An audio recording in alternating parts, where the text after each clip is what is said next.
Seigneur, que ton Esprit Saint vienne brûler mon cœur de l'amour divin, vienne habiter mon être tout entier, qu'il soit l'artisan de ma sainteté, pour que je puisse trouver ma place dans le corps du Christ, pour que je puisse devenir un saint, trouver ma place dans l'Église, et puis rayonner la présence, le témoignage à travers toute ma vie.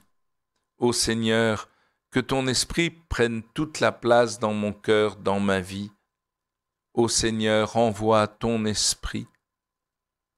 Et nous célébrons ce matin la fête de Saint Pilice, un pape, et c'est intéressant car c'est lui qui avait souhaité permettre aux petits-enfants de retrouver le chemin de la première communion sans attendre des âges trop tardifs.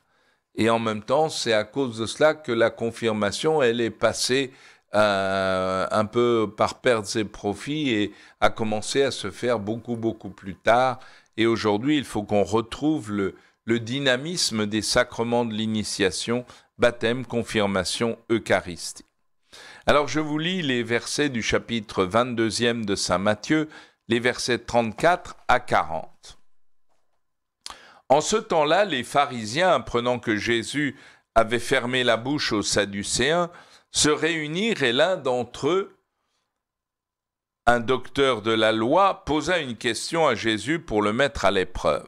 « Maître, dans la loi, quel est le plus grand commandement ?»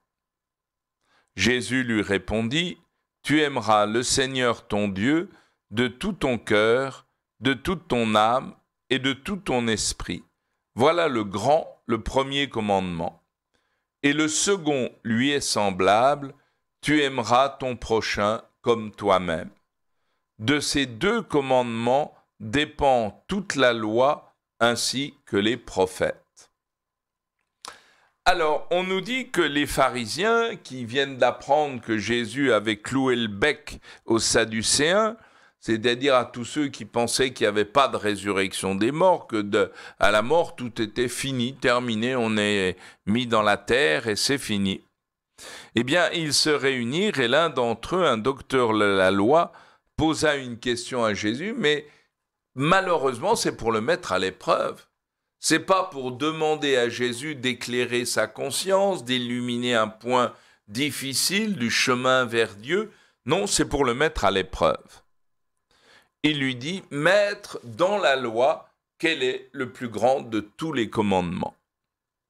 Et là, c'est une question qu'on peut se poser les uns et les autres. Moi, j'entends des gens me dire, mais c'est pas parce que vous priez que vous serez les premiers dans le royaume. Le commandement le plus important, c'est le service du frère. Alors, il faut d'abord faire la charité. Et puis, moi, je fais la charité. J'ai pas le temps de prier, j'ai pas le temps de lire la parole. Mais sachez que je suis uni à Dieu par la charité que je fais concrètement dans mon travail, dans ma vie professionnelle, dans ma vie familiale, etc. Et là, c'est la réponse, elle n'est pas juste. Quel est le plus grand commandement? Et la réponse de Jésus est très simple. Tu aimeras le Seigneur ton Dieu de tout ton cœur, de toute ton âme, de tout ton esprit. Voilà le premier commandement. Et ça, c'est Jésus remet les pendules à l'heure, il remet les choses à leur place. La première chose à faire, le premier commandement, c'est d'aimer le Seigneur ton Dieu de tout ton cœur, de toute ton âme, de tout ton esprit, c'est-à-dire de tout ton être. Il faut que l'amour du Seigneur soit le cœur, le brasier vivant de toute notre vie. Mais attention, immédiatement après, Jésus ajoute « Le second lui est semblable. Tu aimeras ton prochain comme toi-même. » Et là, on voit que le second commandement mais est semblable au premier. C'est-à-dire en même temps, en réalité, si vous voulez vérifier que vous aimez vraiment Dieu, eh bien, regardez si vous aimez vos frères. Car l'autre est le Christ pour vous, et si vous n'aimez pas vos frères qui sont à côté de vous, comment pourrez-vous aimer Dieu que vous ne voyez pas? Ah, je peux dire Seigneur, je t'aime, mais ça ne me coûte rien. Alors que, aimer mon frère qui est à côté de moi, on se frotte, tout ça, mais non, mais c'est là où il y a quelque chose d'important à vivre, à faire. Alors, moi vraiment, c'est ces deux commandements qui n'en font qu'un, mais le premier étant d'aimer le Seigneur de tout son être, son intelligence, son esprit et son âme, son cœur, tout son être. Rien ne doit échapper à l'emprise de l'amour divin. Mon être tout entier doit brûler de l'amour de Dieu.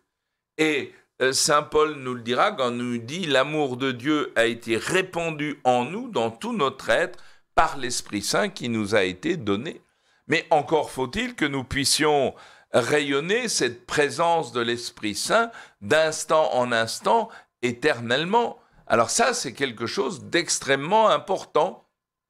Voilà, eh bien, je suis heureux d'avoir pu lire cette parole de Dieu avec vous. Et puissions-nous, en cette journée, demander à Dieu, demander à l'Esprit Saint qu'il fasse brûler notre cœur de l'amour de Dieu, que cet amour de Dieu habite toute notre vie et qu'à partir de là, eh bien, nous aimions nos frères comme signe, comme preuve, comme une explicitation de mon amour pour Dieu.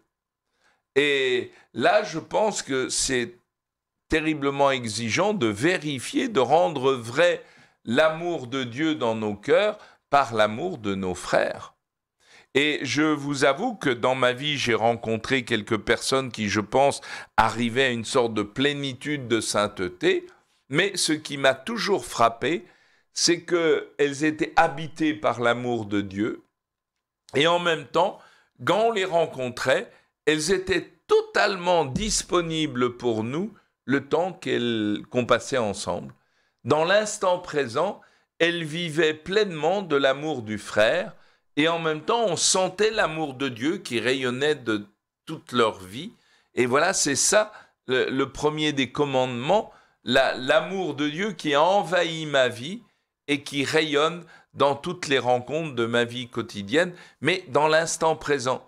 Avec le bon Dieu, on ne fait jamais de provision de grâce pour demain, ou on ne relie jamais le passé. Le passé, il n'existe plus. L'avenir, il n'existe pas encore. Et Dieu, il n'est que dans le présent. Alors, aimer Dieu de tout son cœur, c'est s'investir pleinement dans l'union à Dieu, dans l'instant qui passe, rien que pour aujourd'hui, et s'investir pleinement dans la rencontre avec le frère que je vis à chaque instant. Bonne journée à tous.